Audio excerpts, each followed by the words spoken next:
Paltrocast. Thank you. Thanks for having me, Dan. Cheers. Oh, thanks for speaking with me. That looks like a West End backstage. Am I right about that? It is indeed. I'm in my dressing room right now, about to go on stage in approximately 30 minutes. So Wow. That this is that the now that is fascinating. Before I ask you a lot about Betrayal, the fact that you're able to turn it on like that, turn on, turn off, that you can just go, I'm going on stage in 30 minutes, no big deal. I'll do some press and talk about myself. Have you always been that lax about the craft of acting? I wouldn't say I'm lax about the craft of acting. I mean, I've always taken my job extremely seriously. I'd say I have a slight aversion to the slightly more, I don't know, you know, not to paraphrase, to essentially wanky elements of acting, Yeah, or the sort of very sort of strange language that sometimes accompanies when people speak about acting and their process, so to speak. I don't always find that particularly helpful or interesting as an actor. got it. So again, before I talk about Betrayal and all that, when I'm used to dealing with talent backstage before they go on, there's usually a lot of pacing, there's a lot of jittering, there's a lot of needless conversation, all this like getting the energy up before they can perform. And then they also then can't wind down for like an hour to 4 hours after the performance. But again, you're cool and collected. Yeah, I mean, I've never sort of had a sort of big uh, a sort of long process of kind of sort of building myself up before a performance, really. I suppose that's just a sort of symptom of doing a lot of theatre when I was younger and just having to switch in and out of it really quickly. But yeah, I kind of stay quite relaxed before I do any kind of work. Just do the New York Times crossword or something like that. So yeah. Got it. So yeah, Betrayal is the new film. It's kind of a family affair where people are pretending to be a family of sorts. I had the pleasure of interviewing Paul earlier this week. Did you spend a lot of time with your castmates before filming? Not at all, really. I mean, we met a couple of days before shooting and we had a costume fitting, and I met Roger, the director, and the producers, Claire and Lee. And me and Roger had a good discussion about the character one on one. And then obviously we had, I think it was the day before or a couple of days before, where we did some improvs with most of the cast, aside from Anita, James, and Joanne, Hmm. um, just to sort of establish the character dynamics between everyone. Um, so yeah, but I'd never met any of them before, not in person at least. I mean, obviously I've seen all of their work and admired them all for a long time, really. They're definitely synonymous with great Scottish acting. So yeah, I admired them all greatly, and I was very intimidated to meet all of them. But thankfully, they're all very normal, lovely people, and we got on really well from the off, really. So Glad to hear that. When in the States, when it's not a shoestring budget, when it's not the most indie film ever, usually they make the people do chemistry reads and they hang out and they go to coffee shops.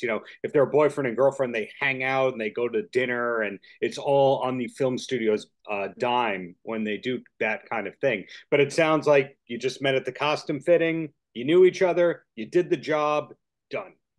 yeah, that was it, really, and it's just a testament to sort of Anna Kennedy's casting, really, that she sort of was able to find all these people that just automatically got on and felt like a family from the off, and we didn't need to do a lot of all that preparatory work beforehand to sort of establish a kind of chemistry between everyone. Had you filmed much before in your native Scotland? No, I mean that was the first feature I know, length I film. know you're Welsh by nature, but It's not true. I'm Scottish, so are you? the Is internet. IMDb and Wikipedia wrong in qualifying you as Welsh? I think the reason they're getting a little bit confused is because I studied in Wales for a year at drama school. But no, I'm not Welsh. I'm 100% born and bred Scottish, and my parents would have something to say about that if there was a suggestion that I was Welsh. I'm sure. Well, I mean, Tom Jones, Catherine Zeta-Jones, the Manic Street Preachers. I mean, your entertainment roots of being Welsh would be something to be proud of. But back to the whole Scotland thing, my question was, do you film there or have you filmed much? And the reason I ask that is because these days with studios and AI, It's a crime heist movie in New York, and it's really Austria or Bosnia or something like that. Yeah, I mean, I'd done a short film there beforehand, before I did Wednesday. So that was the first bit of filming I'd done within Scotland. And obviously, I did a lot of sort of amateur dramatic stuff when I was a young kid. So we'd done little bits of filming for that, but purely on a non-professional basis, obviously.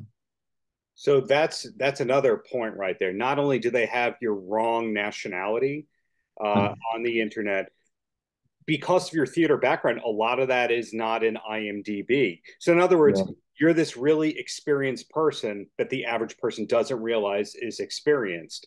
Were you all along looking to be a theater actor and the film and TV stuff was by accident? I mean, I don't think I had any huge expectations of my career, really. I didn't know how it was going to pan out. I think I would have just been happy if I'd got any kind of work. I mean, obviously, when I was younger, I'd exclusively done theatre and a lot of musical theatre. And then, obviously, as I got a bit older and went to university and stuff, I did a lot of student theatre. Mm-hmm. So I'd never really entertained the possibility that I'd been in film or TV. I mean, I hope that I would be, obviously, because all actors want to have a varied and an interesting career that has as much variety as possible. But no, I never assumed that my career would take the turns that it has. In terms of the musical theater, are you also a singer songwriter? No, I actually have a terrible voice, ironically. I was never front and center singing when I was doing musical theatre. I was usually just messing about in the background, being very silly and probably telling lots of silly jokes to people when I shouldn't have been. But I wasn't made, so it was all good, I'm sure. So to rudely interrupt us, so you would get the funny musical theater song. You would get the talk singing song usually. Yeah, I'd definitely be. What's the name of the sort of innkeeper in Les Miserables? I'd probably definitely be doing that kind of part. At least not obviously not now, but later in my career, I'm sure that would be a. I could hold a tune, but not reach the top note. Well, it really shows your depth if you can take a compliment. I don't know if you're maxed out for the day, but Betrayal is kind of your role in that's kind of the opposite of what we'd get from a theater person because theatrical roles you're usually over the top with the hand motions because you're playing to the back row and you have to get it right the first time, whereas you can go more in depth with the dramatic character development in a film like Betrayal. Yeah, definitely. I mean, it was definitely a new thing to sort of very much sort of look inward with the performance and keep it very small. But I don't think it's sort of as drastic as an adjustment as people might believe it is. I think it's very much a case of just toning down your performance. And also it just depends what type of theatre performance you're doing. I mean, not every theatre performance is sort of outlandish and wild. I mean, what I'm doing at the moment is definitely that, but a lot of the time it's not like that. And it is just about just bringing it down a little bit. And yeah. So now being associated with Stranger Things and being in those episodes of Wednesday, that kind of makes you a Netflix branded person at this point. I assume that's a good thing. Yeah, so far. I mean, I don't know what my next job is going to be and who it's going to be with.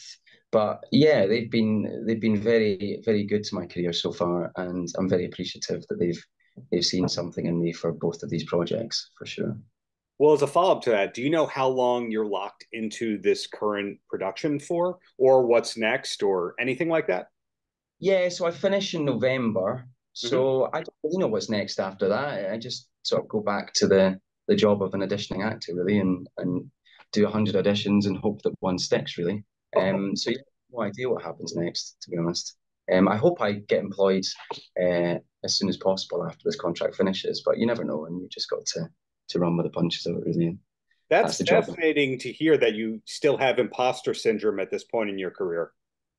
Yeah, of course. I mean, I don't think that'll ever go away. I think it's just a symptom of being Scottish, I suppose. We don't have a high amount of confidence in ourselves, and uh, we don't ever want to get too big for our boots, so to speak. It's just not our temperament. Wow. Well, two quick questions and then I'll let you go. And they have nothing to do with your great new film, Betrayal. We'll just keep saying that. That way the SEO and the algorithm keeps picking up Betrayal, Betrayal. The first question is what's the main hobby or passion when you're not busy with acting and working? Um, I love to keep fit, and I do a lot of climbing and a lot of swimming and a lot of yoga.